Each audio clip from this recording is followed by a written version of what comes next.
A lot of people want to mentor these days. I know I get asked. And it's with good reason. According to Gallup, formalized mentoring and sponsoring relationships have a greater impact on employees' development. Not all companies have formal mentorship programs, and not everyone can find one that meets their needs. I'll share what I think you should look for if you're seeking a mentor, and how to know if you're getting what you need from the relationship. Hi, I'm Jenny Clark, a conscious leadership expert who spent 2 decades in executive recruiting and talent management. Having worked with giants like Google, Spencer Stuart, I discovered that the secret to transformative leadership lies in the 5 dimensions of conscious leadership. And I'm here to help you unlock your full potential. Join me on this channel as we embark on an honest and vulnerable journey together to become the kind of leader that genuinely inspires organizational transformation. I have a few ways you can get involved in this conscious community. First, I've created a free career map to help you uncover your next career move. Second, I've created exclusive content for you with a community of like-minded leaders. And lastly, I send out a free newsletter every week. To learn more, check out the description of this video. Well, listen to some of these stats from MentorClick a few years ago. 76% of people think mentors are important. However, only 37% of people currently have one. Most people opt for same-sex mentors, 69% women, 82% men. People with mentors are happier at their current jobs than those without. But only 14% of mentor relationships started by asking someone to be their mentor. Found that one really interesting. So I got into executive recruiting in my mid-30s. I'd been a college recruiter after graduating from college, but that was a far cry from what it meant to be an executive recruiter in a global executive search firm. I knew I had a lot to learn, specifically about building a book of business with big companies.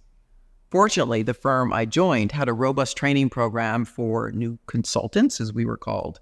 It also had a formal mentoring program, and I was assigned to a partner who seemed very nice, but was a practice leader who traveled extensively and frankly had not received mentorship training. I tired of chasing him down only to have the meetings not meet my expectations. Now, for my part, I had never had a formal mentor, although my father was a really good one, and I'd read a few articles about them. But in hindsight, I probably didn't lay out my expectations and ask the right questions with this mentor. In the end, it wasn't a waste. The relationship I did foster with that partner served me well as I moved up in the organization. And he knew I was committed to the business and supported me when we later had a formal working relationship. Now, I'm nothing if not resourceful. So I talked to a friend in another industry who had a lot of business development, and he urged me to reach out to a partner in another executive search firm. This partner happened to be African American. He seemed surprised when I approached him, but agreed to spend time with me once a month. It lasted about 8 months. And was actually quite helpful. He was seasoned, incredible in the industry, and though we worked for competing companies, there was no real conflict of interest. I gleaned some approaches to try to help win business, and to be honest, I wasn't willing to do some of the things he suggested, like join professional associations and clubs. Remember, I was a single mother of a very young child and didn't see myself committing the time that it took to get involved to this level. Nevertheless, I had to make peace with the likelihood of not being the biggest biller, but I did want to understand the intricacies of the business, especially search execution, and my time with this mentor helped with that. Now, I noticed something that I don't recall ever having seen written or expressed, namely that the most seasoned partners in my firm were almost always willing to show younger consultants the ropes. It benefited them in terms of having someone to carry their bag so that they could focus on building business and the client relationship, and to have that junior person execute the search under their watch. Also, the compensation model said you always had to include another consultant on the execution. In other words, you couldn't hog all the fees, and the firm believed 2 heads were better than 1 in solving searches. So it had tacitly emerged as an apprenticeship model inside of the firm. It wasn't formal, but you could see it in action, so I made sure that I availed myself of it. So let me talk about apprenticeship. In addition to mentorship, you should seek organizations that support apprenticeship.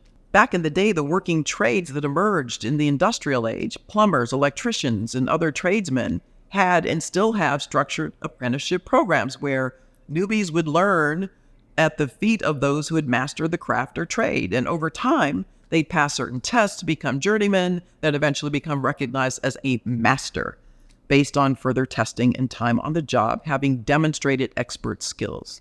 Now, few companies outside of the trades I mentioned have structured apprenticeship programs. But as an example, in 2016, Accenture established its internal apprenticeship program, partnering with other employers like McDonald's, JP Morgan Chase, and Walgreens to jumpstart their professional apprenticeship programs.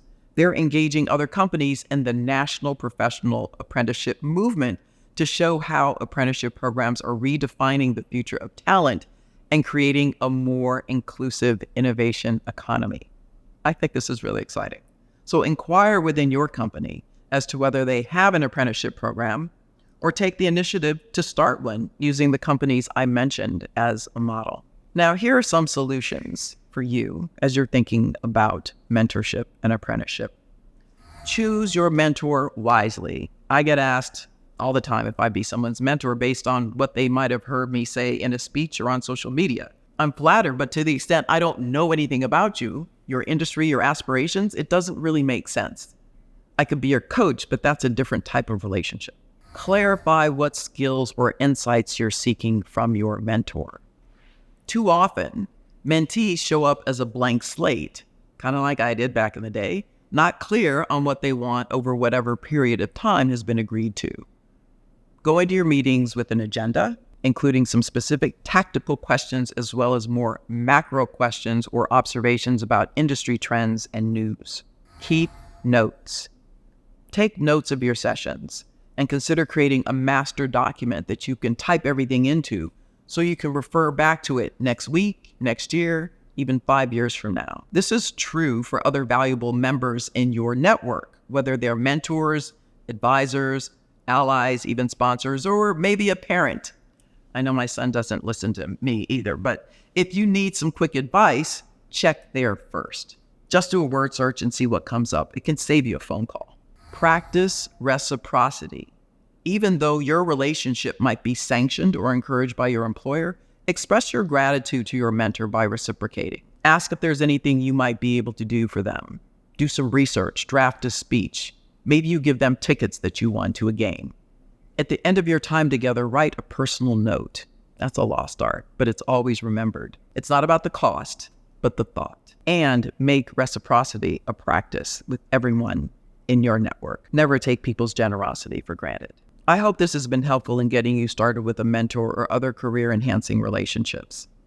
Choose your mentor wisely, ideally organically, if not through a company-sponsored program. Explore apprenticeship opportunities so that you're getting more direct on-the-job support and training. And go into any relationship with an objective of what you want to learn or develop. Value the other person's time and capture notes for future reference. I know firsthand how taking the first step can be the catalyst for a life-changing transformation. I remember the moment I decided to harness my own strengths, and it made all the difference in my career. That's why I've created a career mapping tool just for you to help you uncover your unique competencies and leverage them to design your own career map. Take the first step towards your next level by clicking the link in the video description. And let's start this incredible journey together.